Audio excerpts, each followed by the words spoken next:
ಎಲ್ಲರಿಗೂ ನಮಸ್ಕಾರ. ನವಚೇತನ ಎಜುಕೇಷನ್ ಚಾನಲ್ಗೆ ಎಲ್ಲರಿಗೂ ಸ್ವಾಗತ. GPSTR ಪರೀಕ್ಷೆಗೆ ಸಂಬಂಧಪಟ್ಟಂತೆ ನಾವು ಪ್ರಥಮ PUC ಇತಿಹಾಸದ ಅಧ್ಯಾಯಗಳನ್ನು ಅಧ್ಯಯನ ಮಾಡ್ತಾ ಇದ್ದೀವಿ. ಅದರಲ್ಲಿ ಪ್ರಾರಂಭದ 3 ಅಧ್ಯಾಯಗಳು ಮುಗಿದಿರುವಂಥದ್ದು. ಇವತ್ತಿನ ಈ ಸೆಷನ್ನಲ್ಲಿ ಅಧ್ಯಾಯ 4 ಗ್ರೀಕ್ ಮತ್ತು ರೋಮನ್ ಸಾಮ್ರಾಜ್ಯಗಳ ಸ್ಥಾಪನೆ ಮತ್ತು ಕೊಡುಗೆಗಳು ಈ ಒಂದು ಪಾಠದ ಕುರಿತಾಗಿ ನಾವು ಅಧ್ಯಯನ ಮಾಡಬೇಕು. ಇದರಲ್ಲಿ ಇವತ್ತಿನ ಈ ಸೆಷನ್ನಲ್ಲಿ ಪ್ರಮುಖವಾಗಿ ಗ್ರೀಕ್ ನಾಗರಿಕತೆಯ ಕುರಿತಾಗಿ ನಮಗೆ 1 ಅಂಕಕ್ಕೆ ಅಥವಾ 2 ಅಂಕಕ್ಕೆ ಕೇಳುವಂತಹ ಪ್ರಶ್ನೋತ್ತರಗಳನ್ನು ನಾನಿಲ್ಲಿ ಪಟ್ಟಿ ಮಾಡಿದ್ದೀನಿ.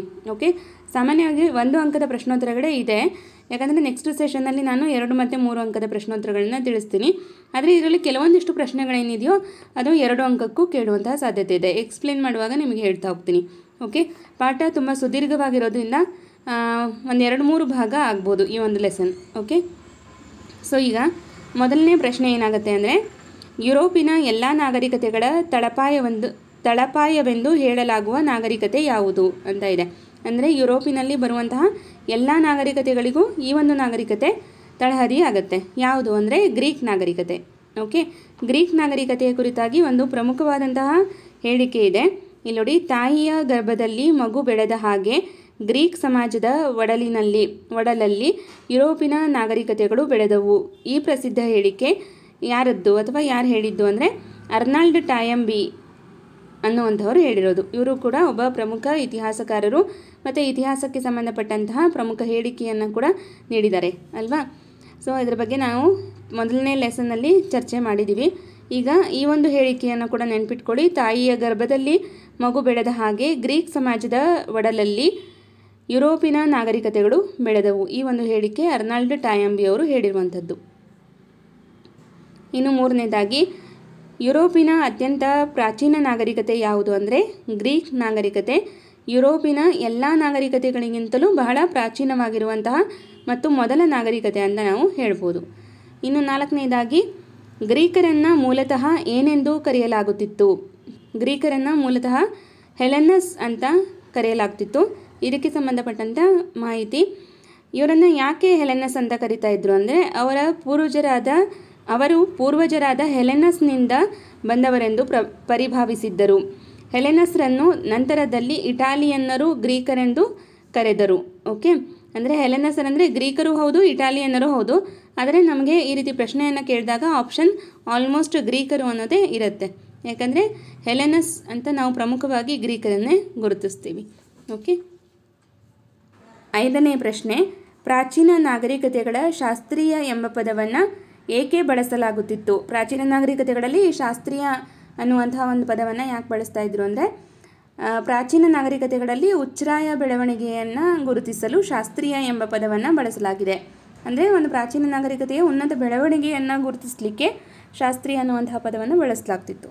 ಓಕೆ, ಸೊ ನೆಕ್ಸ್ಟು 6ನೇ ಪ್ರಶ್ನೆ, ಆರಂಭಿಕ ಗ್ರೀಕರ ಕುರಿತು ಈ ಕೆಳಗಿನ ಯಾವ ಹೇಳಿಕೆ ಸರಿಯಾಗಿದೆ ಅಂತ ಇದೆ. ಇಲ್ಲಿ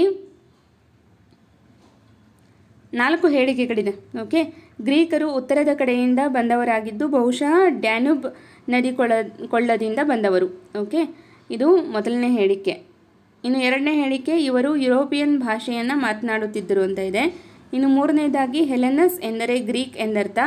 4ನೇದು, ಸಾಮಾನ್ಯ ಶಕ ಪೂರ್ವ 1200ರ ಸುಮಾರಿಗೆ ಅವರು ಟ್ರಾಯ್ ನಗರವನ್ನು 10 ವರ್ಷಗಳ ಮುತ್ತಿಗೆ ನಂತರ ವಶಪಡಿಸಿಕೊಂಡರು ಅಂತ ಇದೆ.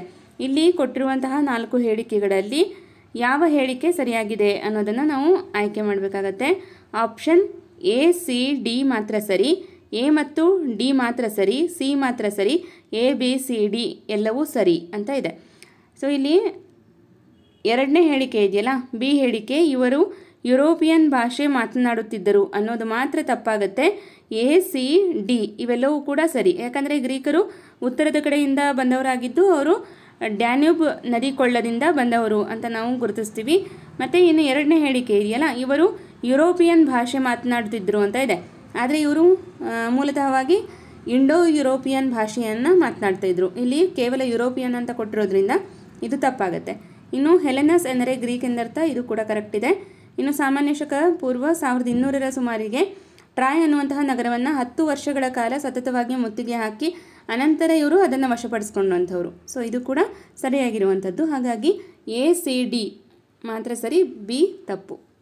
ಓಕೆ, ಸೊ ನೀವು ನೋಟ್ ಮಾಡ್ಕೊಳ್ಳುವಾಗ ಯಾಕೆ ತಪ್ಪು ಅನ್ನೋದನ್ನು ಕೂಡ ನೋಟ್ಸ್ ಮಾಡ್ಕೊಂಬಿಡಿ, ಯಾಕಂದರೆ ಅಲ್ಲಿ ನಮಗೆ ಅದು ಯಾಕೆ ತಪ್ಪು ಅನ್ನೋದು ಗೊತ್ತಿರಬೇಕಾಗತ್ತೆ. ಗ್ರೀಕರು ಇಂಡೋ ಯುರೋಪಿಯನ್ ಭಾಷೆಯನ್ನು ಬಳಸ್ತಾ ಇದ್ರು ಅನ್ನೋದು ನಿಮಗೆ ಗೊತ್ತಿರಬೇಕು. ಓಕೆ, ಸೊ ಇದು ನಾನೇ ಕ್ರಿಯೇಟ್ ಮಾಡಿರುವಂತಹ ಪ್ರಶ್ನೆಗಳು, ನಿಮಗೆ ಯಾವುದೇ ಪ್ರಶ್ನೆ ಪತ್ರಿಕೆಯಲ್ಲಿ ಸಿಗುವಂಥದ್ದಲ್ಲ, ಹಾಗಾಗಿ ನೋಟ್ಸನ್ನ ಮಾಡ್ಕೊಳ್ತಾ ಹೋಗಿ. ನೆಕ್ಸ್ಟು 7ನೇ ಪ್ರಶ್ನೆ, ಗ್ರೀಕ್ ನಗರದ ಅವನತಿಯ ಕುರಿತಾಗಿ ಯಾವ ಒಂದು ಕಾವ್ಯದಲ್ಲಿ ವಿವರಣೆ ಇದೆ? ಅಂದರೆ ಹೋಮರನ ಇಲಿಯಡ್ ಅನ್ನುವಂತಹ ಒಂದು ಮಹಾಕಾವ್ಯದಲ್ಲಿ ಗ್ರೀಕ್ ನಗರದ ಅವನತಿಯ ಕುರಿತಾಗಿ ತಿಳಿಸಲಾಗಿದೆ. ಓಕೆ, ಹೋಮರ್ ಅನ್ನುವಂತಹ ಒಬ್ಬ ಅಂಧಕವಿ 2 ಮಹಾಕಾವ್ಯಗಳನ್ನು ಬರೀತಾನೆ, ಈಲಿಯಡ್ ಮತ್ತು ಒಡಿಸ್ಸಿ ಅಂತ. ಈ ಈಲಿಯಡ್ ಅನ್ನುವಂಥ ಯಾವ ಒಂದು ವಿಷಯದ ಕುರಿತಾಗಿ ಬರೆಯಲಾಗಿದೆ ಅಂದರೆ ಗ್ರೀಕ್ ನಗರ ಯಾವ ರೀತಿ ಅವನತಿ ಆಯಿತು ಅನ್ನೋದನ್ನು ಕುರಿತಾಗಿ ಬರೆಯಲಾಗಿರುವಂತಹ ಒಂದು ಮಹಾಕಾವ್ಯ. ಓಕೆ, ಬರೆದವರು ಹೋಮರ್, ಕೃತಿ ಯಾವುದು ಅಂದರೆ ಈಲಿಯಡ್. ನೆಕ್ಸ್ಟು 8ನೆಯ ಪ್ರಶ್ನೆ, ಪುರದುರ್ಗ ಅಥವಾ ಅಕ್ರೋಪೋಲಿಸ್ ಅಥವಾ ಇದನ್ನ ಸಿಟಾಡೆಲ್ ಅಂತ ಕೂಡ ಹೇಳ್ತೀವಿ, ಹಾಗಂದರೆ ಏನು ಅಂತ ಪ್ರಶ್ನೆ ಕೇಳ್ಬೋದು. ಪುರದುರ್ಗ ಅಥವಾ ಸಿಟಾಡೆಲ್ ಅಂದರೆ ನಗರ ರಾಜ್ಯದ ಉನ್ನತ ಭಾಗದಲ್ಲಿ ರಕ್ಷಣೆಗಾಗಿ ಕಟ್ಟಿದ ರಕ್ಷಣಾ ಕೇಂದ್ರಗಳನ್ನು ಸಿಟಾಡೆಲ್ ಅಥವಾ ಪುರದುರ್ಗ ಅಂತ ಕರೆಯಲಾಗ್ತಿತ್ತು. ಓಕೆ, ಸೊ ಇಂಥ ಪ್ರಶ್ನೆಗಳನ್ನು ನಮಗೆ ಕೇಳ್ತಾರೆ, ಹಾಗಾಗಿ ಸಿಟಾಡೆಲ್ ಅಂದರೆ ಏನು ಅಂತ ಕೊಟ್ಟು 4 ಆಪ್ಷನ್ ಹೇಳಿಕೆ ರೂಪದಲ್ಲಿ ಕೊಟ್ಟಿರ್ತಾರೆ. ಸೊ ಆವಾಗ ಅದು ನಮ್ಗೆ ಗೊತ್ತಿರಬೇಕಾಗತ್ತೆ, ನಗರ ರಾಜ್ಯದ ಉನ್ನತ ಭಾಗದಲ್ಲಿ ಒಂದು ರಕ್ಷಣೆಗಾಗಿ ಕಟ್ಟಿಕೊಂಡಂತಹ ರಕ್ಷಣಾ ಕೇಂದ್ರಗಳನ್ನು ಸಿಟಾಡೆಲ್ ಅಥವಾ ಅಕ್ರೋಪೋಲಿಸ್ ಅಥವಾ ಕನ್ನಡದಲ್ಲಿ ಹೇಳೋದಾದರೆ ಪುರದುರ್ಗ ಅಂತ ಕರೆಯಲಾಗ್ತಿತ್ತು. ಓಕೆ, ಇನ್ನು ಮುಂದಿನ ಪ್ರಶ್ನೆ ನೋಡೋಣ. 9ನೇ ಪ್ರಶ್ನೆ, ಗ್ರೀಕರು ಯಾವ ದೇವತೆಗಳನ್ನು ಪೂಜಿಸುತ್ತಿದ್ದರು? ಇಲ್ಲಿ ಜ್ಯೂಸ್ ಅಂತ ಇದೆ, ಅಪೋಲೋ ಅಂತ ಇದೆ, ಅಥೇನಾ ಅಂತ ಇದೆ, ಮೇಲಿನ ಎಲ್ಲವೂ. ಸೊ ಇದರಲ್ಲಿ ಯಾವ ದೇವತೆಗಳನ್ನು ಗ್ರೀಕರು ಪೂಜಿಸ್ತಾ ಇದ್ರೆ ಅಂದರೆ ಈ ಮೇಲಿನ ಎಲ್ಲ ದೇವತೆಗಳನ್ನು ಗ್ರೀಕರು ಪೂಜಿಸ್ತಿದ್ರು, ಹಾಗಾಗಿ ಮೇಲಿನ ಎಲ್ಲವೂ ಅನ್ನೋದು ಸರಿಯಾದ ಉತ್ತರ ಆಗುತ್ತೆ. ಓಕೆ, ಆಪ್ಷನ್ 4 ಅಥೇನಾ ಅನ್ನುವಂಥದ್ದು ನಗರ ದೇವತೆ ಆಗುತ್ತೆ. ಅಪೋಲೋ ಜಿಯಸ್ನ ಮಗ ಆಗಿರ್ತಾರೆ. ಇನ್ನು ಜ್ಯೂಸ್ ಅಂದರೆ ಇದು ಕೂಡ ಒಂದು ಪ್ರಮುಖ ದೇವತೆ ಆಗಿರುವಂಥದ್ದು. ಓಕೆ, ಇನ್ನು ಅದಕ್ಕೆ ನಮಗೆ ಇನ್ನೂ ಅಕ್ಯುರೇಟಾಗಿ ಹೇಳೋದಾದರೆ ಜ್ಯೂಸನ್ನು ನಾವು ಏನಂತ ಕರಿತೀವಿ? ದೇವತೆಗಳ ಒಡೆಯ ಅಥವಾ ಮಾನವರ ಜನಕ ಅಂತ ಕೂಡ ಕರಿತೀವಿ. ಓಕೆ, ಜ್ಯೂಸ್ ಅಂದರೆ ಮಾನವರ ಜನಕ ಅಥವಾ ದೇವತೆಗಳ ಒಡೆಯ, ಅಪೋಲೋ ಜಿಯಸ್ನ ಮಗನಾಗಿರುವಂಥವರು, ಇನ್ನು ಅಥೇನಾ ಅಂದರೆ ನಗರಗಳ ರಕ್ಷಕಿ ಅಥವಾ ನಗರ ದೇವತೆ ಅಂತ ಕರೆಯುವಂಥದ್ದು. ಇನ್ನು ಈ ಒಂದು ಪ್ರಶ್ನೆಗೆ ಸರಿಯಾದ ಉತ್ತರ ಯಾವುದು ಅಂತ ಗೊತ್ತಾಯ್ತಲ್ವಾ? ಈ ಮೇಲಿನ 3 ದೇವತೆಗಳನ್ನು ಗ್ರೀಕರು ಪೂಜಿಸ್ತಿದ್ರು. ಇನ್ನು 10ನೇ ಪ್ರಶ್ನೆ, ಯಾರ ಕೊಡುಗೆಯಿಂದ ಗ್ರೀಕ್ನಲ್ಲಿ ಪ್ರಜಾಪ್ರಭುತ್ವ ಜನ್ಮ ತಾಳಿತು ಅಂತ ಇದೆ. ಸೊ ಇಲ್ಲಿ ಪ್ರಬುದ್ಧ ಶಾಸನಕರ್ತೃಗಳಾದ ಡ್ರಾಕೋ, ಸೋಲನ್ ಹಾಗೂ ಕ್ಲೈಸ್ತನಿಸರ ಕೊಡುಗೆಯಿಂದಾಗಿ ಗ್ರೀಕ್ನಲ್ಲಿ ಪ್ರಜಾಪ್ರಭುತ್ವ ಜನ್ಮ ತಾಳಿತು. ಓಕೆ, ಸೊ ಇದನ್ನು ನೆನ್ಪಿಟ್ಕೊಡಿ. ಡ್ರಾಕೋ, ಸೋಲನ್ ಮತ್ತು ಕ್ಲೈಸ್ತನಿಸರ ಕೊಡುಗೆಯಿಂದಾಗಿ ಗ್ರೀಕ್ನಲ್ಲಿ ಪ್ರಜಾಪ್ರಭುತ್ವ ಜನ್ಮ ತಾಳುತ್ತೆ. ಸೊ ಈಗ ಇದಕ್ಕೆ ಸಂಬಂಧಪಟ್ಟಂತಹ ಒಂದು ಹೇಳಿಕೆ ರೂಪದ ಪ್ರಶ್ನೆ ಇದೆ. ಇಲ್ಲಿ 3 ಹೇಳಿಕೆಗಳನ್ನು ನೀಡಲಾಗಿದೆ. ಓಕೆ, ಈ ಕೆಳಗಿನ ಹೇಳಿಕೆಗಳಲ್ಲಿ ಯಾವುದು ಸರಿ ಅನ್ನೋದನ್ನು ನಾವು ಗುರುತಿಸಬೇಕು. ಎ ಹೇಳಿಕೆ ಏನಿದೆ, ಡ್ರಾಕೋ ಎಂಬ ಸರದಾರ ಅಥೆನ್ಸ್ನಲ್ಲಿ ಲಿಖಿತ ಕಾನೂನು ಸಂಹಿತೆಯನ್ನು ನೀಡಿದನು. ಇದು ಕೂಡ ಸರಿಯಾಗಿರುವಂತಹ ಹೇಳಿಕೆ ಆಗುತ್ತೆ. ಇನ್ನು ಸೋಲಾನ್ ಪ್ರಜಾಪ್ರಭುತ್ವ ತಳಹದಿಯಡಿ ಸಂವಿಧಾನಾತ್ಮಕ ಸುಧಾರಣೆಗಳನ್ನು ಜಾರಿಗೆ ತಂದನು. ಓಕೆ, ಇನ್ನು 3ನೇದು ಕ್ಲೈಸ್ತನಿಸ್ ಪ್ರಜಾಪ್ರಭುತ್ವದ ತಳಹದಿಯಲ್ಲಿ ರಾಜ್ಯವನ್ನು ಪುನರಚಿಸಿದನು ಅಂತ ಇದೆ. ಇಲ್ಲಿ ಡ್ರಾಕೋ, ಸೋಲಾನ್ ಮತ್ತು ಕ್ಲೈಸ್ತನಿಸ್ ಇವರ ಬಗ್ಗೆ ಕೊಟ್ಟಿರುವಂತಹ ಹೇಳಿಕೆ ಸರಿಯಾಗಿರೋದ್ರಿಂದ ನಮ್ಮ ಉತ್ತರ ಎ, ಬಿ, ಸಿ ಸರಿ ಅನ್ನುವಂಥದ್ದು. ಡ್ರಾಕೋ ಏನು ಮಾಡ್ತಾನೆ, ಅಥೆನ್ಸ್ನಲ್ಲಿ ಲಿಖಿತ ರೂಪದ ಕಾನೂನು ಸಂಹಿತೆಯನ್ನು ಮೊಟ್ಟಮೊದಲ ಬಾರಿಗೆ ಜಾರಿಗೆ ತಂದವನು. ಇನ್ನು ಸೋಲಾನ್ ಪ್ರಜಾಪ್ರಭುತ್ವದ ತಳಹದಿಯಡಿಯಲ್ಲಿ ಒಂದು ಸಂವಿಧಾನಾತ್ಮಕ ಸುಧಾರಣೆಗಳನ್ನು ಜಾರಿಗೆ ತರ್ತಾನೆ. ಇನ್ನು ಕ್ಲೈಸ್ತನಿಸ್ ಪ್ರಜಾಪ್ರಭುತ್ವದ ತಳಹದಿಯಲ್ಲೇ ರಾಜ್ಯವನ್ನು ಪುನರಚಿಸ್ತಾನೆ. ಹಾಗಾಗಿ ಅಥೆನ್ಸ್ನಲ್ಲಿ ಪ್ರಜಾಪ್ರಭುತ್ವವನ್ನು ಒಂದು ಜಾರಿಗೆ ತಂದವರು ಅಥವಾ ಅಥೆನ್ಸ್ನಲ್ಲಿ ಪ್ರಜಾಪ್ರಭುತ್ವ ಯಾರಿಂದ ಜನ್ಮ ತಾಳಿತು ಅಂದರೆ ಡ್ರಾಕೋ, ಸೋಲಾನ್ ಮತ್ತು ಕ್ಲೈಸ್ತನಿಸ್ ಇವರ ಒಂದು ಸುಧಾರಣೆಗಳಿಂದಾಗಿ ಅಥೆನ್ಸ್ನಲ್ಲಿ ಏನಾಗುತ್ತೆ, ಪ್ರಜಾಪ್ರಭುತ್ವ ಜನ್ಮ ತಾಳುತ್ತೆ. ಸೊ ಇದನ್ನು 2 ಅಂಕಕ್ಕೂ ಕೂಡ ಕೇಳ್ಬೋದು. 2 ಅಂಕಕ್ಕೆ ಈ ರೀತಿಯ ಪ್ರಶ್ನೆಗಳನ್ನು ಕೇಳ್ಬೋದು. ಓಕೆ, ಪ್ರಶ್ನೆ ಯಾವ ರೀತಿ ಇರುತ್ತೆ ಅಂದರೆ ಈಗ ಗ್ರೀಕ್ನಲ್ಲಿ ಅಥವಾ ಅಥೆನ್ಸ್ನಲ್ಲಿ ಪ್ರಜಾಪ್ರಭುತ್ವ ಹೇಗೆ ಜನ್ಮ ತಾಳಿತು ಮತ್ತು ಯಾರಿಂದ ಜನ್ಮ ತಾಳಿತು ಅನ್ನೋದು ಪ್ರಶ್ನೆ ಆಗ್ಬೋದು. ಸೊ ಹಾಗಾಗಿ ನಾವು ಇವೆಲ್ಲ ಮಾಹಿತಿಯನ್ನು ತಿಳ್ಕೊಂಡಿದ್ರೆ ಡಿಸ್ಕ್ರಿಪ್ಟಿವ್ ಆನ್ಸರನ್ನು ನಾವು ಈಸಿಯಾಗಿ ಬರಿಬೋದು ಅಲ್ವಾ. ಹಾಗಾಗಿ ನಾನು ಈ ರೀತಿಯ ಪ್ರಶ್ನೆಗಳನ್ನು ಕ್ರಿಯೇಟ್ ಮಾಡ್ಕೊಂಡಿದ್ದೆ. ಇನ್ನು ಮುಂದಿನ ಪ್ರಶ್ನೆ ನೋಡೋಣ. 12ನೇ ಪ್ರಶ್ನೆ ಕೂಡ ನಾನು ಹೇಳಿಕೆ ರೂಪದ ಪ್ರಶ್ನೆಯನ್ನೇ ಮಾಡಿಕೊಂಡಿದ್ದೆ. ಸೊ ಇಲ್ಲಿ ಹೇಳಿಕೆ ಯಾರಿಗೆ ಸಂಬಂಧಪಟ್ಟಿದ್ದು ಅನ್ನೋದು ಒಂದು ಪ್ರಶ್ನೆ. ಓಕೆ, ಇಲ್ಲಿ ನೋಡಿ, ಎ ಹೇಳಿಕೆ ಏನಿದೆ, ಈತ ಅಥೆನ್ಸ್ನಲ್ಲಿ ಅನ್ನೋದನ್ನು ಮಾಡ್ಕೊಡಿ. ಇದು ಓಕೆ, ಗ್ರೀಕ್ ಬೇಡ. ಅಥೆನ್ಸ್ನಲ್ಲಿ ಜೀತ ಪದ್ಧತಿಯನ್ನು ಕಾನೂನುಬಾಹಿರ ಎಂದು ಘೋಷಿಸಿದನು. ಇನ್ನು ಬಿ ಹೇಳಿಕೆ ನಾಣ್ಯಗಳನ್ನು ಜಾರಿಗೆ ತರುವ ಮೂಲಕ ವರ್ತಕರಿಗೆ ಸಹಾಯ ಮಾಡಿದನು. ಇನ್ನು ಸಿ ಹೇಳಿಕೆ ವಿದೇಶಿ ಕುಶಲಕರ್ಮಿಗಳನ್ನು ಅಥೆನ್ಸ್ನಲ್ಲಿ ನೆಲೆಸಲು ಪ್ರೋತ್ಸಾಹಿಸಿದನು. ಈ ಮೇಲಿನ ಹೇಳಿಕೆ ಯಾರಿಗೆ ಸಂಬಂಧಿಸಿದೆ? ಸೊ ಇದು ನಮ್ಗೆ ಗೊತ್ತಿರಬೇಕು ಅಂದರೆ ನಾವು ಟೆಕ್ಸ್ಟ್ ಬುಕ್ಕನ್ನು ಕರೆಕ್ಟಾಗಿ ಓದ್ಕೊಂಡಿರಬೇಕು. ಈ ರೀತಿಯ ಪ್ರಶ್ನೆಗಳು ನಮಗೆ GPS TR ಕೇಳ್ತಾರೆ. ಓಕೆ, ಸೊ ಇಲ್ಲಿ ಆಪ್ಷನ್ ಏನಿದೆ, ಕ್ಲೈಸ್ತನಿಸ್, ಸೋಲಾನ್, ಡ್ರಾಕೋ, ಹೋಮರ್. ಸರಿಯಾದಂತಹ ಉತ್ತರ ಸೋಲಾನ್. ಜ್ಞಾನಿ ಎನಿಸಿಕೊಂಡಂತಹ ಸೋಲಾನ್ ಏನು ಮಾಡ್ತಾನೆ, ಅಥೆನ್ಸ್ನಲ್ಲಿ ಜೀತ ಪದ್ಧತಿಯನ್ನು ಕಾನೂನುಬಾಹಿರ ಅಂತ ಘೋಷಣೆಯನ್ನು ಮಾಡ್ತಾನೆ. ಮತ್ತು ನಾಣ್ಯಗಳನ್ನು ಜಾರಿಗೆ ತರುವ ಮೂಲಕ ವರ್ತಕರಿಗೆ ಸಹಾಯ ಮಾಡಿದಾತ. ಮತ್ತು ವಿದೇಶಿ ಕುಶಲಕರ್ಮಿಗಳನ್ನು ತನ್ನ ಇದರಲ್ಲಿ ಅಥೆನ್ಸ್ನಲ್ಲಿ ನೆಲೆಸಲಿಕ್ಕೆ ಪ್ರೋತ್ಸಾಹವನ್ನು ನೀಡ್ತಾನೆ. ಸೊ ಇದೆಲ್ಲವನ್ನು ಮಾಡಿದಂಥವರು ಯಾರು ಅಂದರೆ ಸೋಲಾನ್ ಆಗಿರ್ತಾರೆ. ಓಕೆ, ಸೊ ಸರಿಯಾದಂಥ ಉತ್ತರ ಸೋಲಾನ್ ಆಗುತ್ತೆ. ಮತ್ತು ನಮಗೆ ಇದನ್ನು 1 ಅಂಕಕ್ಕೂ ಕೂಡ ಕೇಳ್ಬೋದು. ಅಥೆನ್ಸ್ನಲ್ಲಿ ಜೀತ ಪದ್ಧತಿಯನ್ನು ಕಾನೂನುಬಾಹಿರ ಅಂತ ಘೋಷಣೆ ಮಾಡಿದ್ದು ಯಾರು ಅಂತ ಕೇಳಿದರೆ ಸೋಲಾನ್ ಅನ್ನೋದು ಉತ್ತರ ಆಗಿರುತ್ತೆ. ಓಕೆ, ಇನ್ನು ನೆಕ್ಸ್ಟ್ ಪ್ರಶ್ನೆ ನೋಡೋಣ. 13ನೇ ಪ್ರಶ್ನೆ, ಗ್ರೀಕ್ ನಾಗರಿಕತೆಯಲ್ಲಿ ಯಾರ ಕಾಲವನ್ನು ಸುವರ್ಣಯುಗ ಎಂದು ಕರೆಯಲಾಗಿದೆ? ಅದರಲ್ಲೂ ನಮಗೆ ಸ್ಪೆಸಿಫಿಕ್ ಆಗಿ ಅಥೆನ್ಸ್ನ ಸುವರ್ಣಯುಗ ಅಂತ ಯಾರ ಒಂದು ಆಳ್ವಿಕೆಯ ಕಾಲವನ್ನು ಗುರುತಿಸ್ತೀವಿ ಅಂತ ಪ್ರಶ್ನೆ ಬಂದರೆ ಅದಕ್ಕೆ ಸರಿಯಾದ ಉತ್ತರ ಪೆರಿಕ್ಲಿಸ್ ಆಗಿರುತ್ತಾರೆ. ಓಕೆ, ಪೆರಿಕ್ಲಿಸ್ ಈತನ ಒಂದು ಕಾಲವನ್ನು ಸ್ಕೂಲ್ ಆಫ್ ಹೆಲ್ಲಾಸ್ ಅಂತ ಕೂಡ ಕರೆಯಲಾಗಿದೆ. ಓಕೆ, ಮತ್ತು ಈತ ಕ್ಲೈಸ್ತನಿಸ್ನ ಮರಿಮಗನಾಗಿರ್ತಾನೆ. ಕ್ಲೈಸ್ತನಿಸ್ನ ಮರಿಮಗ. ಮತ್ತು ಈತ ಎಷ್ಟು ವರ್ಷಗಳ ಕಾಲ ಆಳ್ವಿಕೆಯನ್ನು ನಡೆಸ್ತಾನೆ ಅಂದರೆ 15 ವರ್ಷಗಳ ಕಾಲ ಆಳ್ವಿಕೆಯನ್ನು ನಡೆಸ್ದಾತ. ಈಗ ನಮಗೆ ಪೆರಿಕ್ಲಿಸ್ನ ಸಾಧನೆಗಳ ಕುರಿತಾಗಿ ತಿಳಿಸಿ ಅಂತ ಕೇಳಿದರೆ ನಮಗೆ ಇವೆಲ್ಲ ಮಾಹಿತಿಯನ್ನು ನಾವು ಸೇರಿಸ್ಕೊಂಡು ಬರೆದಾಗ ನಮ್ಮ ಉತ್ತರ ಏನಾಗುತ್ತೆ, ಹೆಚ್ಚು ಸ್ಪಷ್ಟವಾಗಿರುತ್ತೆ ಮತ್ತು ಪೂರ್ತಿ ಅಂಕವನ್ನು ಗಳಿಸ್ಕೊಳ್ಳೋದಕ್ಕೆ ಸಾಧ್ಯ ಆಗುತ್ತೆ. ಇನ್ನು 14ನೇ ಪ್ರಶ್ನೆ, ಜ್ಯೂರಿ ಪದ್ಧತಿ ಜಾರಿಗೆ ತಂದವರು ಯಾರು? ಇದಕ್ಕೂ ಕೂಡ ಸರಿಯಾದ ಉತ್ತರ ಪೆರಿಕ್ಲಿಸ್. ನೆಕ್ಸ್ಟು ಜ್ಯೂರಿ ಪದ್ಧತಿ ಅಂದರೆ ಏನು ಅಂತ ನಿಮಗೆ ನೆಕ್ಸ್ಟ್ ಸೆಷನ್ನಲ್ಲಿ 2 ಅಂಕದ ಪ್ರಶ್ನೆಗಳನ್ನು ತಿಳಿಸುವಾಗ ತಿಳಿಸ್ತೀನಿ. ಇನ್ನು 15ನೇದು, ಪರ್ಷಿಯನ್ ಯುದ್ಧಗಳಲ್ಲಿ ನಶಿಸಿದ್ದ ಅಥೆನ್ಸನ್ನು ಪುನರ್ನಿರ್ಮಿಸಿದವರು ಯಾರು? ಇದಕ್ಕೂ ಕೂಡ ಉತ್ತರ ಪೆರಿಕ್ಲಿಸ್. ಓಕೆನಾ. ಸೊ ನೆಕ್ಸ್ಟ್ 16ನೇ ಪ್ರಶ್ನೆ, ಪೆರಿಕ್ಲಿಸ್ನ ಆಸ್ಥಾನದಲ್ಲಿದ್ದ ಪ್ರಮುಖ ತತ್ವಜ್ಞಾನಿಗಳು ಯಾರು? Options Socrates, Plato, Aristotle. ಮೇಲಿನ 1 ಮತ್ತು 2.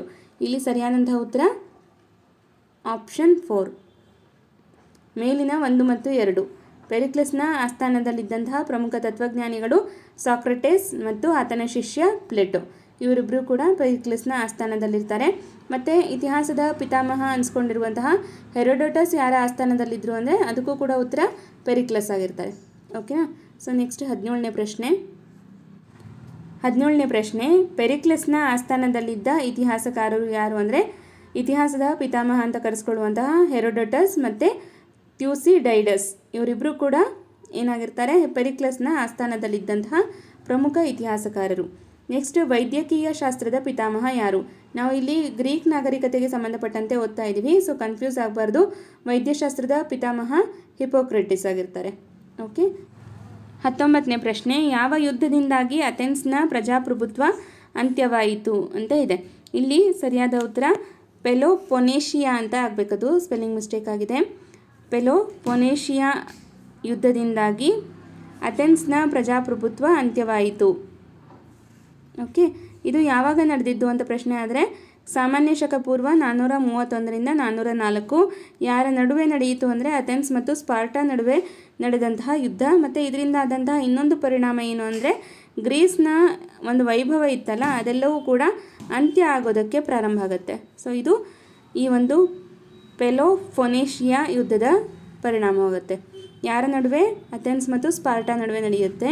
ಯಾವಾಗ ಅಂದರೆ ಸಾಮಾನ್ಯ ಶಕ ಪೂರ್ವ 431ರಿಂದ 404. ಮತ್ತು ಇದರ ಪರಿಣಾಮವಾಗಿ ಅಥೆನ್ಸ್ನಲ್ಲಿ ಪ್ರಜಾಪ್ರಭುತ್ವ ಅಂತ್ಯ ಆಗುತ್ತೆ. ಓಕೆ, ಸೊ ಇದಿಷ್ಟು ಅಂಶಗಳನ್ನು ನೀವು ನೆನ್ಪಿಟ್ಕೊಳ್ಬೇಕು. ಒಂದು ವೇಳೆ ನಮಗೆ 2 ಅಂಕಕ್ಕೆ ಪ್ರಶ್ನೆಯನ್ನು ಕೇಳ್ಬೋದು. ಪೆಲೋಪೊನೇಷಿಯಾ ಯುದ್ಧ ಯಾವಾಗ ನಡೆಯಿತು, ಯಾರ ನಡುವೆ ನಡೆಯಿತು ಅಂತ ಕೇಳ್ಬೋದು. ಅದರ ಪರಿಣಾಮ ಏನು ಅಂತ ಕೂಡ ಕೇಳ್ಬೋದು. ಓಕೆ, ಸೊ ಇನ್ನು ಮುಂದಿನ ಒಂದು ಪ್ರಶ್ನೆ ನೋಡೋಣ. 20ನೆಯ ಪ್ರಶ್ನೆ, ಎರಡನೆಯ ಫಿಲಿಪ್ನ ಮಗ ಯಾರು ಅಂತ ಇದೆ. ಎರಡನೆಯ ಫಿಲಿಪ್ನ ಮಗ ಅಲೆಕ್ಸಾಂಡರ್ ಮಹಾಶಯ. ಇಡೀ ಜಗತ್ತನ್ನೇ ಗೆಲ್ಲಬೇಕು ಅನ್ನುವಂತಹ ಒಂದು ಆಶಾಭಾವನೆಯನ್ನು ಹೊಂದಿರುವಂತಹ ದೊರೆ ಯಾರಾಗಿದ್ದರು ಅಂದರೆ ಅದು ಅಲೆಕ್ಸಾಂಡರ್ ಮಹಾಶಯ. ಈತ ಯಾರ ಮಗ? ಎರಡನೆಯ ಫಿಲಿಪ್ನ ಮಗ. ಮತ್ತು ಅಲೆಕ್ಸಾಂಡರ್ನ ಗುರು ಯಾರು ಅಂತ ಪ್ರಶ್ನೆ ಕೇಳಿದರೆ ಅರಿಸ್ಟಾಟಲ್. ಈತ ಒಬ್ಬ ಪ್ರಮುಖ ತತ್ವಜ್ಞಾನಿ ಮತ್ತು ವಿಜ್ಞಾನಿ ಕೂಡ ಹೌದು. Okay, Aristotle. ಈತನ ಶಿಷ್ಯ ಯಾರು ಅಂತ ಕೇಳಿದರೆ ಅಲೆಕ್ಸಾಂಡರ್. ಅಲೆಕ್ಸಾಂಡರ್ನ ಗುರು ಯಾರು ಅಂದರೆ ಅರಿಸ್ಟಾಟಲ್. ಸೊ ನಮಗೆ ಒಂದು ಗುರು ಶಿಷ್ಯರ ಸಂಬಂಧವನ್ನು ನಾವಿಲ್ಲಿ ನೆನ್ಪಿಟ್ಕೊಳ್ಬೇಕಾಗತ್ತೆ. ಸಾಕ್ರಟೇಸ್ನ ಶಿಷ್ಯ ಪ್ಲೇಟೋ, ಪ್ಲೇಟೋನ ಶಿಷ್ಯ ಅರಿಸ್ಟಾಟಲ್. ಅರಿಸ್ಟಾಟಲ್ ಯಾರ ಗುರು ಅಂದರೆ ಅಲೆಕ್ಸಾಂಡರ್ನ ಗುರು ಆಗಿರ್ತಾರೆ. ಸೊ ಇದನ್ನು ನೆನ್ಪಿಟ್ಕೊಂಡಿರಿ. ಓಕೆ, ಮತ್ತು ಅನುಕ್ರಮಣೀಯತೆಯಲ್ಲಿ ಕೂಡ ನೆನ್ಪಿಟ್ಕೊಳ್ಬೇಕು. ಸಾಕ್ರಟೇಸ್, ಪ್ಲೇಟೋ, ಅರಿಸ್ಟಾಟಲ್, ಅರಿಸ್ಟಾಟಲ್ನ ಶಿಷ್ಯ ಅಲೆಕ್ಸಾಂಡರ್. ಓಕೆ, ಸೊ ಇನ್ನು ಮುಂದಿನ ಪ್ರಶ್ನೆ ನೋಡೋಣ. 21ನೇ ಪ್ರಶ್ನೆ, ಈಜಿಪ್ಟನ್ನು ಸೋಲಿಸಿ ನೈಲ್ ನದಿಯ ಮುಖಜಭೂಮಿಯಲ್ಲಿ ಅಲೆಕ್ಸಾಂಡ್ರಿಯಾ ಎಂಬ ನಗರವನ್ನು ನಿರ್ಮಿಸಿದವರು ಯಾರು ಅಂದರೆ ಅಲೆಕ್ಸಾಂಡರ್ ಮಹಾಶಯ ಅನ್ನೋದು ಇದಕ್ಕೆ ಉತ್ತರ ಆಗುತ್ತೆ. ನಾನು PUC ಪಠ್ಯಪುಸ್ತಕದಲ್ಲಿರುವಂತಹ ಮಾಹಿತಿಯನ್ನೇ ನಿಮಗೆ ತಿಳಿಸ್ತಾ ಹೋಗ್ತಾ ಇದ್ದೀನಿ. ಇನ್ನು ಮುಂದಿನ ಪ್ರಶ್ನೆ ನೋಡೋಣ. 22ನೇ ಪ್ರಶ್ನೆ, ಅಲೆಕ್ಸಾಂಡರ್ ಯಾವ ಯುದ್ಧದಲ್ಲಿ ಪುರರವನನ್ನು ಸೋಲಿಸಿದನು? ಅಂದರೆ ಈಗ ಪೋರಸ್ ಅಂತ ಕೂಡ ಹೇಳ್ತೀವಿ. ಈತನನ್ನು ಯಾವ ಒಂದು ಯುದ್ಧದಲ್ಲಿ ಅಲೆಕ್ಸಾಂಡರ್ ಸೋಲಿಸ್ತಾನೆ ಅಂದರೆ ಹೈಡಸ್ಪಸ್ ಯುದ್ಧ ಅಥವಾ ಝೀಲಮ್ ಕದನ ಅಂತ ಕೂಡ ಹೇಳ್ತೀವಿ. ಸೊ ಈ ಒಂದು ಯುದ್ಧದಲ್ಲಿ ಅಲೆಕ್ಸಾಂಡರ್ ಪೋರಸ್ನನ್ನು ಸೋಲಿಸ್ತಾನೆ. ಯಾವ ಒಂದು ಇಸ್ವಿಯಲ್ಲಿ ಈ ಒಂದು ಯುದ್ಧ ನಡೆದಿತ್ತು ಅಂದರೆ ಸಾಮಾನ್ಯ ಶಕ ಪೂರ್ವ 326ರಲ್ಲಿ ನಡೆಯುತ್ತೆ. ಈ 326ರಲ್ಲಿ ಈ ಯುದ್ಧ ನಡೆದ ನಂತರ 3 ವರ್ಷಗಳಲ್ಲಿ ಅಂದರೆ 323 ನಾವು ಹಿಂದಕ್ಕೆ ಹೋಗಬೇಕಲ್ವಾ, 323ರಲ್ಲಿ ಅಲೆಕ್ಸಾಂಡರ್ನ ನಿಧನವಾಗುತ್ತೆ. ಎಲ್ಲಿ ಆಗುತ್ತೆ ಅದು ಕೂಡ ಪ್ರಶ್ನೆ ಮಾಡಿದ್ದೀನಿ. ಇಲ್ಲಿ ನೋಡಿ 23ನೇ ಪ್ರಶ್ನೆ, ಅಲೆಕ್ಸಾಂಡರ್ ಯಾವಾಗ ಎಲ್ಲಿ ಮರಣ ಹೊಂದಿದನು ಅಂದರೆ ಅಲೆಕ್ಸಾಂಡರ್ 33ನೇ ವಯಸ್ಸಿನಲ್ಲಿ ಸಾಮಾನ್ಯ ಶಕ ಪೂರ್ವ 323ರಲ್ಲಿ ಬ್ಯಾಬಿಲೋನಿಯಾದಲ್ಲಿ ಮರಣ ಹೊಂದಿದನು ಅನ್ನುವಂಥದ್ದು. ಬ್ಯಾಬಿಲೋನಿಯಾದಲ್ಲಿ ಸಾಮಾನ್ಯ ಶಕ ಪೂರ್ವ 323ರಲ್ಲಿ 33ನೇ ವಯಸ್ಸಿನಲ್ಲೇ, ಅತಿ ಚಿಕ್ಕ ವಯಸ್ಸಿನಲ್ಲೇ ಈತ ಮರಣವನ್ನು ಹೊಂದ್ತಾನೆ. ಓಕೆ, ಇನ್ನು ನೆಕ್ಸ್ಟು 24ನೇ ಪ್ರಶ್ನೆ, ಅಲೆಕ್ಸಾಂಡರ್ನ ಮರಣದ ನಂತರ ಆತನ ಸಾಮ್ರಾಜ್ಯವನ್ನು ಯಾರ ನೇತೃತ್ವದಲ್ಲಿ 3 ಭಾಗಗಳಾಗಿ ವಿಭಜಿಸಲಾಯಿತು ಅಂದರೆ ಜನರಲ್ ಸೆಲೂಕಸ್, ಟಾಲೆಮಿ ಮತ್ತು ಆಂಟಿಗೋನಸ್. ಈ 3ರ ಒಂದು ನೇತೃತ್ವದಲ್ಲಿ ಅಲೆಕ್ಸಾಂಡರ್ನ ಮರಣದ ನಂತರ ಆತನ ಸಾಮ್ರಾಜ್ಯವನ್ನು 3 ಭಾಗಗಳಲ್ಲಿ ಹಂಚಿಕೆ ಮಾಡಲಾಯಿತು ಅಥವಾ ವಿಭಜಿಸಲಾಯಿತು ಅಂತ ನಾವು ನೋಡ್ತೀವಿ. ಸೊ ಯಾರು ಅನ್ನೋದನ್ನು ಹೆಸರು ನೆನ್ಪಿಟ್ಕೊಳ್ಬೇಕು. ಸೆಲ್ಯೂಕಸ್, ಟಾಲೆಮಿ ಮತ್ತು ಆಂಟಿಗೋನಸ್, ಈ 3 ಹೆಸರುಗಳನ್ನು ನೆನ್ಪಿಟ್ಕೊಳ್ಳಿ. ನೆಕ್ಸ್ಟ್ 25ನೇ ಪ್ರಶ್ನೆ, ಅಲೆಕ್ಸಾಂಡ್ರಿಯಾ ಬಳಿ ದೇವಸ್ಥಾನ ನಿರ್ಮಿಸಿ ಮ್ಯೂಸಿಯಂ ಎಂದು ಕರೆದವರು ಯಾರು? ಸೊ ಮ್ಯೂಸಿಯಂನ ಸ್ಥಾಪನೆ ಮಾಡಿದವರು ಯಾರು ಅಂತ ಕೂಡ ಪ್ರಶ್ನೆ ಕೇಳ್ಬೋದು. ಟಾಲೆಮಿ ಅನ್ನೋದು ಇದಕ್ಕೆ ಸರಿಯಾದಂತಹ ಉತ್ತರ ಆಗುತ್ತೆ. ಮತ್ತು ಈತ ಭೂಕೇಂದ್ರಿತ ಸಿದ್ಧಾಂತವನ್ನು ಮಂಡಿಸಿದಂಥವನು. ಅಂದರೆ ಸೌರವ್ಯೂಹದಲ್ಲಿ ಭೂಮಿಯೇ ಕೇಂದ್ರದ ಸ್ಥಾನದಲ್ಲಿರುತ್ತೆ ಅಂತ ಪ್ರತಿಪಾದನೆಯನ್ನು ಮಾಡ್ತಾನೆ. ಓಕೆ, ಭೂಕೇಂದ್ರಿತ ಸಿದ್ಧಾಂತವನ್ನು ನೀಡಿದವರು ಟಾಲೆಮಿ ಆಗಿರ್ತಾರೆ. ಮತ್ತು ಮ್ಯೂಸಿಯಂ ಅನ್ನುವಂತಹ ಒಂದು ದೇವಾಲಯವನ್ನು ನಿರ್ಮಿಸಿದವರು ಕೂಡ ಟಾಲೆಮಿಯವರಾಗಿರ್ತಾರೆ. ಮತ್ತು ಈ ಮ್ಯೂಸಿಯಮನ್ನು ಎಲ್ಲಿ ಸ್ಥಾಪನೆ ಮಾಡಲಾಗಿದೆ ಅಂದರೆ ಅಲೆಕ್ಸಾಂಡ್ರಿಯಾ ಬಳಿ ಸ್ಥಾಪನೆ ಮಾಡಿರುವಂಥದ್ದು. ಓಕೆ, ಇನ್ನು ಮುಂದಿನ ಪ್ರಶ್ನೆ ನೋಡೋಣ. 26ನೇ ಪ್ರಶ್ನೆ, ಗ್ರೀಕರ ಸಾಹಿತ್ಯಕ್ಕೆ ಸಂಬಂಧಪಟ್ಟಂತೆ ಈ ಕೆಳಗಿನ ಯಾವ ಹೇಳಿಕೆ ಸರಿಯಾಗಿದೆ? ಅಂದರೆ ಸಾಹಿತ್ಯಕ್ಕೆ ಸಂಬಂಧಪಟ್ಟಂತೆ 4 ಹೇಳಿಕೆಗಳಿದೆ, ಇದರಲ್ಲಿ ಯಾವುದು ಸರಿ ಅನ್ನೋದನ್ನು ನೋಡಬೇಕು. ಸಣ್ಣ ಕವಿತೆಗಳನ್ನು ಲಿರಿಕ್ಸ್ ಅಥವಾ ಭಾವಗೀತೆ ಎಂದು ಕರೆಯುತ್ತಿದ್ದರು. ಇನ್ನು 2ನೇದು ಇದನ್ನು ಲೈರ್ ಎಂಬ ಸಂಗೀತ ವಾದ್ಯದೊಂದಿಗೆ ಹಾಡುತ್ತಿದ್ದರು. ಇನ್ನು 3ನೇದು ಪಿಂಡರ್ ಮತ್ತು ಸ್ಯಾಪೋ ಪ್ರಸಿದ್ಧ ಭಾವಗೀತೆಗಳನ್ನು ರಚಿಸಿದ್ದಾರೆ. ಇನ್ನು 4ನೇದಾಗಿ ಸ್ಯಾಪೋ ಪ್ರಸಿದ್ಧ ಕವಿತ್ರಿಯಾಗಿದ್ದಳು ಅಂತ ಇದೆ. ಈ ಮೇಲಿನ ಎಲ್ಲ ಹೇಳಿಕೆಗಳು ಸರಿಯಾಗಿರೋದ್ರಿಂದ ನಾನಿಲ್ಲಿ ನೇರವಾಗಿ ಉತ್ತರವನ್ನು ಬರೆದಿದ್ದೀನಿ. ಉತ್ತರ ಮೇಲಿನ ಎಲ್ಲವೂ ಸರಿ ಅನ್ನುವಂಥದ್ದು. ಇಲ್ಲಿ ಸಣ್ಣ ಕವಿತೆಗಳನ್ನು ಲಿರಿಕ್ಸ್ ಅಥವಾ ಭಾವಗೀತೆ ಅಂತ ಕರೀತಾ ಇದ್ರು. ಮತ್ತು ಇದನ್ನು ಲೈರ್ ಅನ್ನುವಂತಹ ಒಂದು ಸಂಗೀತ ವಾದ್ಯವನ್ನು ಬಳಸ್ಕೊಂಡು ಹಾಡ್ತಾಯಿದ್ರು. ಮತ್ತು ಪಿಂಡರ್ ಮತ್ತು ಸ್ಯಾಪೋ ಇವರು ಪ್ರಮುಖ ಒಂದು ಭಾವಗೀತೆಗಳನ್ನು ಬರೆದಂಥವರು. ಅದರಲ್ಲೂ ಸ್ಯಾಪೋ ಒಬ್ಬ ಕವಿಯಿತ್ರಿಯಾಗಿರ್ತಾಳೆ. ಸೊ ಇದಿಷ್ಟು ವಿಶೇಷತೆ. ನಮಗೆ 2 ಅಂಕಕ್ಕೆ ಏನಾದರೂ ಗ್ರೀಕ್ ಸಾಹಿತ್ಯದ ವಿಶೇಷತೆಯನ್ನು ಬರೀರಿ ಅಂದರೆ ನಾವು ಈ ಅಂಶಗಳನ್ನು ಸೇರಿಸ್ಕೊಂಡು ಬರೆದಾಗ ನಮಗೆ 2ಕ್ಕೆ 2 ಅಂಕಗಳನ್ನು ಕೊಡುವಂಥ ಸಾಧ್ಯತೆ ಇರುತ್ತೆ. ಹಾಗಾಗಿ ಇದನ್ನು ನೋಟ್ ಮಾಡಿದ್ದೆ. ಇನ್ನು ಮುಂದಿನ ಪ್ರಶ್ನೆ ನೋಡೋಣ.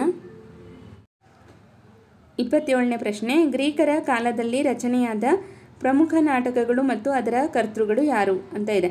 ಇಲ್ಲಿ ನಾನು ಪ್ರತಿಯೊಂದನ್ನು ಪ್ರಶ್ನೆಗಳ ರೂಪದಲ್ಲಿ ಮಾಡ್ತಾ ಹೋದರೆ ಸಾಕಷ್ಟು ಸಮಯ ತಗೊಳ್ಳುತ್ತೆ. ಹಾಗಾಗಿ ಇದನ್ನು ಆ್ಯಸ್ ಇಟ್ ಈಸ್ ಹಾಗೆ ನೋಟ್ ಮಾಡ್ಕೊಂಡಿದ್ದೀನಿ. ನೀವು ಕೂಡ ಇದೇ ರೀತಿ ಬರ್ಕೊಡಿ.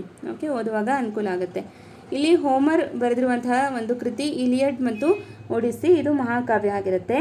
ಇನ್ನು 2, 3, 4 ಇದೆಯಲ್ಲ, ಸೊ ಅದೇನಾಗುತ್ತೆ, ದುರಂತ ನಾಟಕಗಳು. ಇವಿಷ್ಟು ದುರಂತ ನಾಟಕಗಳು. ಇದು ಮಹಾಕಾವ್ಯ ಒಂದನೇದು. ಸೊ ಅದಕ್ಕೆ ಇಲ್ಲಿ ನಾನು ಮೆನ್ಷನ್ ಮಾಡ್ಕೊಂಡಿದ್ದೀನಿ, ಯಾಕಂದರೆ ಓದುವಾಗ ಗೊಂದಲ ಆಗಬಾರ್ದು. ದುರಂತ ನಾಟಕಗಳು 2, 3, 4 ಅಂದರೆ ಈ 3, 2, 3, 4. ಓಕೆ, ಹೋಮರ್ ಬರೆದಿರುವಂತಹ ಮಹಾಕಾವ್ಯ ಇಲಿಯಡ್ ಮತ್ತು ಒಡಿಸ್ಸೆ. ಇಸ್ಕಿಲಸ್ ಬರೆದಿರುವಂತಹ ದುರಂತ ನಾಟಕ ಅಂದರೆ ಪ್ರೊಮೆಥಸ್, ಬೌಂಡ್ ಮತ್ತು ಅಗಾಮೆಮ್ನನ್. ಸೋಫೋಕ್ಲಿಸ್ ಬರೆದಿರುವಂಥದ್ದು ಇಡಿಪಸ್ ರೆಕ್ಸ್, ಆಂಟಿಗೋನ್ ಮತ್ತು ಎಲೆಕ್ಟ್ರಾ. ಮತ್ತು ಯೂರಿಪಿಡಸ್ ಬರೆದಿರುವಂತಹ ಒಂದು ನಾಟಕ ಅಂದರೆ ಟ್ರೋಜನ್ ವಿಮನ್. ಇದು ಪ್ರಮುಖವಾದಂತಹ ದುರಂತ ನಾಟಕಗಳಾಗುತ್ತೆ. ಇನ್ನು ಐತಿಹಾಸಿಕ ಕೃತಿ ಆದರೆ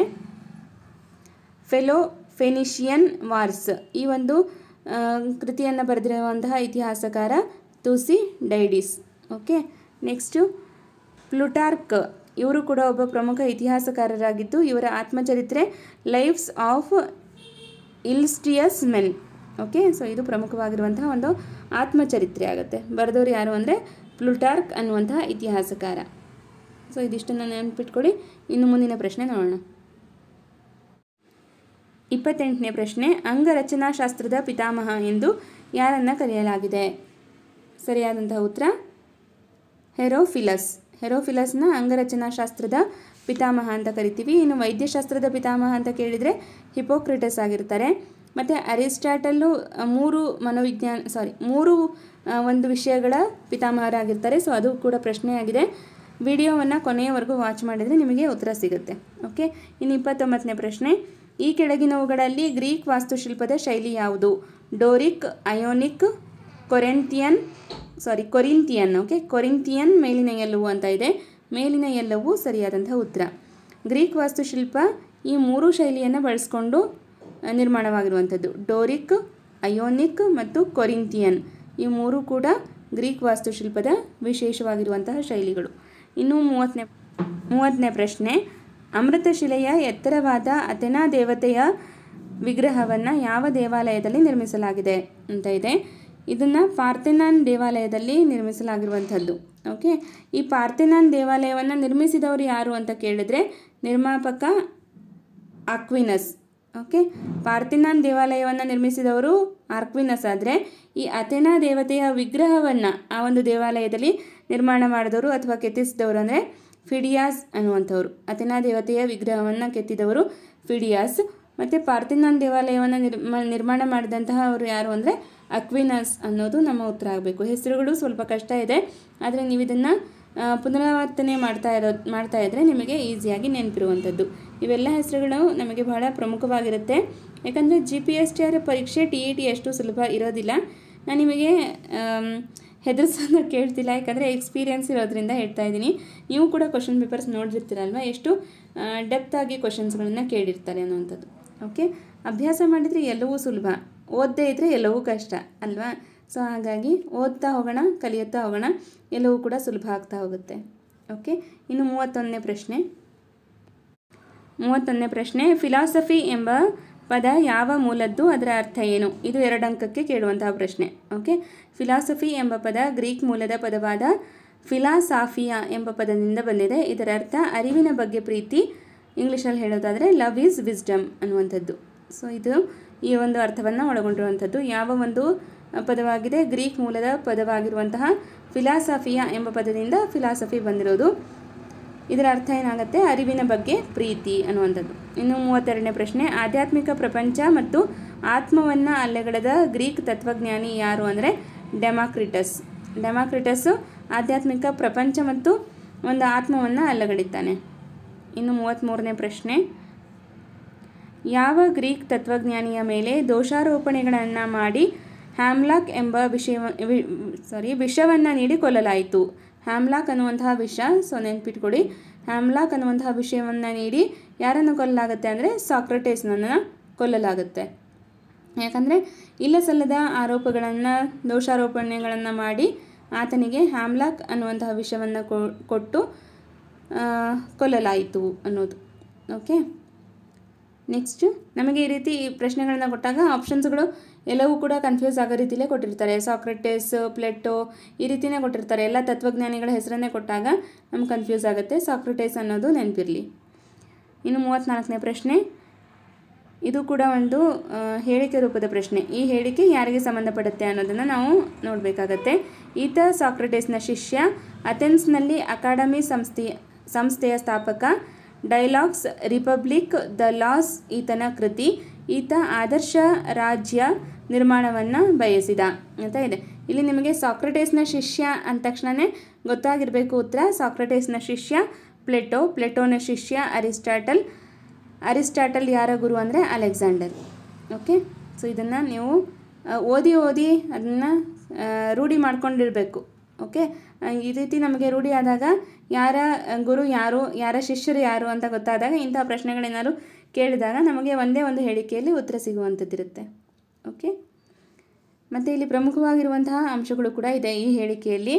ಡೈಲಾಗ್ಸ್ ಅನ್ನುವಂಥ ಕೃತಿ ಬರೆದವರು ಯಾರು, ಅಥವಾ ರಿಪಬ್ಲಿಕ್ ಅಥವಾ ದ ಲಾಸ್ ಯಾರ ಕೃತಿಗಳಾಗಿದೆ ಅಂತ ಕೇಳಿದಾಗ ಪ್ಲೇಟೋನ ಕೃತಿ ಆಗಿರುವಂಥದ್ದು. ಓಕೆ, ಮತ್ತು ಅಕಾಡೆಮಿ ಅನ್ನುವಂತಹ ಸಂಸ್ಥೆಯನ್ನು ಸ್ಥಾಪಿಸಿದವರು ಯಾರು ಅಂತ ಪ್ರಶ್ನೆ ಆಗ್ಬೋದು.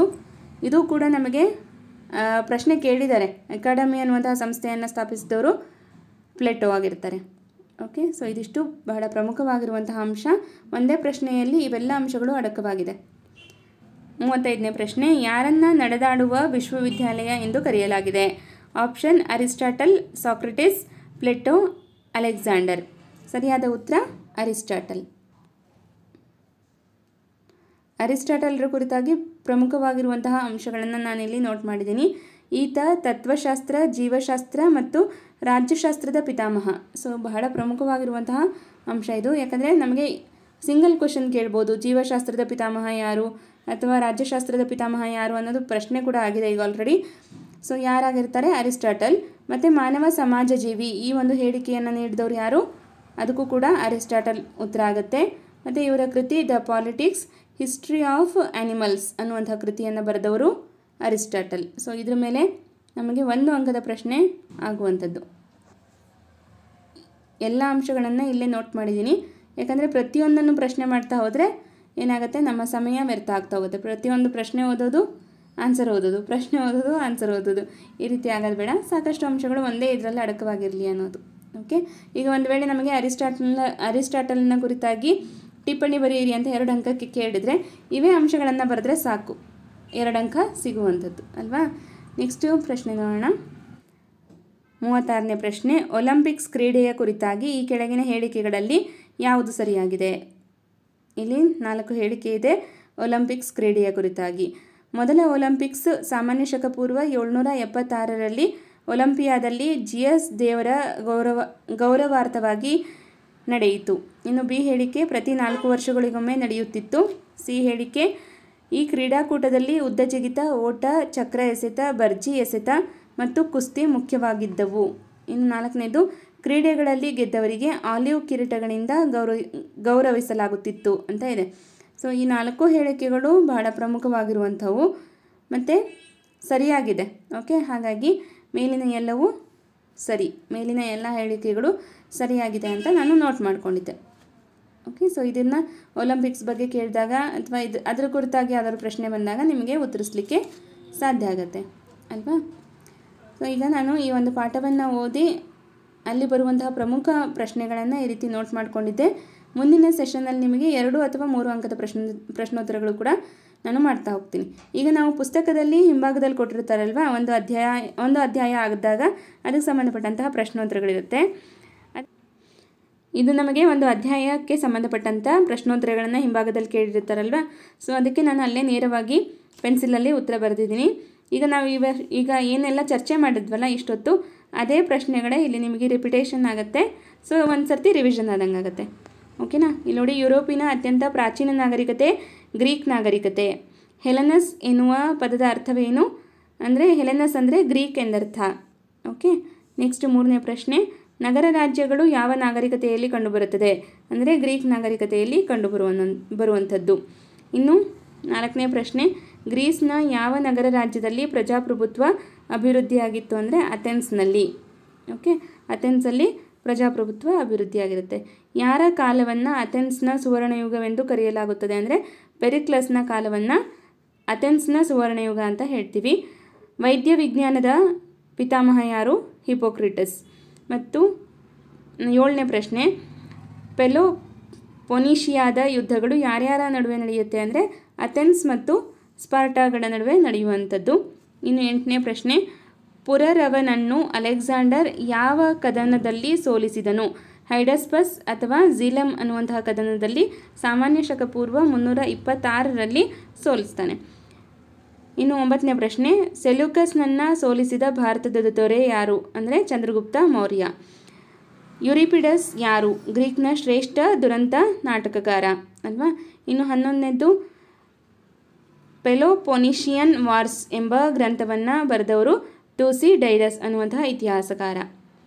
ನೆಕ್ಸ್ಟ್, ದ ರಿಪಬ್ಲಿಕ್ ಗ್ರಂಥವನ್ನು ಯಾರು ರಚಿಸಿದರು? ಪ್ಲೇಟೋ. ಓಕೆ. ನೆಕ್ಸ್ಟ್, ಒಲಿಂಪಿಕ್ ಪಂದ್ಯಗಳು ಯಾವ ವರ್ಷದಲ್ಲಿ ಆರಂಭವಾಗುತ್ತೆ ಅಂದರೆ ಸಾಮಾನ್ಯ ಶಕ ಪೂರ್ವ 776ರಲ್ಲಿ ಆರಂಭ ಆಗುತ್ತೆ. ಪ್ರತಿ 4 ವರ್ಷಗಳಿಗೊಮ್ಮೆ ಇದು ನಡೀತಾ ಇರುವಂಥದ್ದು. ಓಕೆ. ಸೊ ಇದಿಷ್ಟು ಏನಾಗುತ್ತೆ, ಗ್ರೀಕ್ ನಾಗರಿಕತೆಗೆ ಸಂಬಂಧಪಟ್ಟಂತೆ 1 ಅಂಕಕ್ಕೆ ಅಥವಾ 2 ಅಂಕಕ್ಕೆ ಕೇಳುವಂತಹ ಪ್ರಶ್ನೋತ್ತರಗಳು. ಇನ್ನು ನೆಕ್ಸ್ಟ್ ನಿಮಗೆ ಮತ್ತೆ 2 ಮತ್ತು 3 ಅಂಕಗಳಿಗೆ ಕೇಳುವಂತಹ ಇನ್ನೂ ಪ್ರಶ್ನೋತ್ತರಗಳು ಬಾಕಿ ಇದೆ. ಅದನ್ನು ನಿಮಗೆ ನೆಕ್ಸ್ಟ್ ಸೆಷನಲ್ಲಿ ತಿಳಿಸ್ತೀನಿ. ಓಕೆ. ಒಟ್ಟು 15ರಿಂದ 16 ಪ್ರಶ್ನೋತ್ತರಗಳು ನಮಗಿಲ್ಲಿ ಸಿಗುವಂಥದ್ದು. ಅವುಗಳನ್ನು ಕಲಿತ್ರೆ ಸಾಕಷ್ಟು ಅಂಶಗಳನ್ನು ನಾವು ತಿಳ್ಕೊಂಡಂಗಾಗತ್ತೆ. ಓಕೆ. ಮುಂದಿನ ಸೆಷನ್ನಲ್ಲಿ ಇದರ ಬಗ್ಗೆ ನಿಮಗೆ ಡೀಟೇಲ್ ಆಗಿ ನೋಟ್ಸ್ ಮಾಡಿಕೊಂಡು ತಿಳಿಸ್ತೀನಿ. ಇವತ್ತಿನ ಸೆಷನ್ ನಿಮಗೆ ಹೇಗೆ ಅನಿಸ್ತು ಅನ್ನೋದನ್ನು ಕಮೆಂಟ್ ಮಾಡಿ ತಿಳಿಸಿ. ಓಕೆ. ಕ್ಲಾಸ್ ಸ್ವಲ್ಪ ಲೆಂದಿ ಆಗಿರ್ಬೋದು, ಯಾಕಂದರೆ ಯಾವುದೇ ಒಂದು ಅಂಶವನ್ನು ನಾವು ಕೈಬಿಟ್ಟು ಹೋಗಂಗಿಲ್ಲ. ಅದೇ ಅಂಶದ ಮೇಲೆ ಪ್ರಶ್ನೆಯನ್ನು ಕೇಳ್ತಾರೆ ಅನ್ನೋ ಅಂತ ಪ್ರತಿಯೊಂದನ್ನು ಕೂಡ ನೋಟ್ಸ್ ಮಾಡ್ಕೊಂಡಿದ್ದೆ. ಇದು ನಿಮಗೂ ಕೂಡ ಅಧ್ಯಯನಕ್ಕೆ ಅನುಕೂಲ ಆಗುತ್ತೆ. ತುಂಬ ಜನ ನನಗೆ ಕಮೆಂಟ್ ಮಾಡ್ತಾಯಿದ್ರಿ ಪ್ರಥಮ PUC ಇತಿಹಾಸವನ್ನು ಮಾಡಿ ಅಂತ. ಸೊ ಹಾಗಾಗಿ ಇವತ್ತು ನೋಟ್ಸನ್ನು ಮಾಡಿ ಕ್ಲಾಸನ್ನು ಪ್ರೆಸೆಂಟ್ ಮಾಡಿದ್ದೀನಿ. ಕಂಟಿನ್ಯೂ ಸ್ಟಡಿ ಮಾಡೋಣ ಅನ್ನೋದೇ ಇರುತ್ತೆ. ಆದರೆ ಎಲ್ಲ ವಿಷಯಗಳನ್ನು ಬ್ಯಾಲೆನ್ಸ್ ಮಾಡಬೇಕು. ಒಂದಿನ ಮೌಲ್ಯ ಶಿಕ್ಷಣ, ಒಂದಿನ ಯೋಗ, ಆರೋಗ್ಯ ಮತ್ತು ಗ್ರೂಪ್ ಸಿಗೆ ಸಂಬಂಧಪಟ್ಟಂತಹ ಕ್ಲಾಸ್ಗಳನ್ನು ಕೂಡ ಮಾಡ್ತಾಯಿದ್ದೀನಿ ಅಲ್ವಾ. ಹಾಗಾಗಿ ನನಗೆ ಎಷ್ಟು ಸಾಧ್ಯವೋ ಅಷ್ಟು ನಾನು ನಿಮಗೆ ಖಂಡಿತವಾಗ್ಲೂ ಕ್ಲಾಸ್ಗಳನ್ನು ಮಾಡಿಕೊಡುವಂತಹ ಒಂದು ಪ್ರಯತ್ನದಲ್ಲೇ ಇರ್ತೀನಿ. ಓಕೆನಾ. ಮತ್ತು ಇನ್ನೇನು ವಿಷಯ ಅಂದರೆ ಈ ಒಂದು ಸೆಷನ್ ಬಗ್ಗೆ ನಿಮ್ಮ ಅಭಿಪ್ರಾಯ ಅನಿಸಿಕೆಯನ್ನು ಕಮೆಂಟ್ ಮಾಡಿ ತಿಳಿಸಿ. ಇಷ್ಟ ಆಗಿದ್ದರೆ ಲೈಕ್ ಮಾಡಿ, ನಿಮ್ಮ ಫ್ರೆಂಡ್ಸ್ಗಳಿಗೂ ಕೂಡ ಶೇರ್ ಮಾಡಿ. ಮತ್ತು ನಮ್ಮ ಚಾನಲನ್ನು ಯಾರು ಸಬ್ಸ್ಕ್ರೈಬ್ ಮಾಡ್ಕೊಂಡಿಲ್ವೋ ಸಬ್ಸ್ಕ್ರೈಬ್ ಮಾಡಿಕೊಂಡು ಪಕ್ಕದಲ್ಲಿರುವಂತಹ ಬೆಲ್ ಬಟನನ್ನು ಪ್ರೆಸ್ ಮಾಡೋದ್ರ ಮೂಲಕ ನೋಟಿಫೈ ಆಗಿರಿ ಅಂತ ಇವತ್ತಿನ ಸೆಷನ್ ಮುಗಿಸ್ತಾ ಇದ್ದೀನಿ. Thank you all.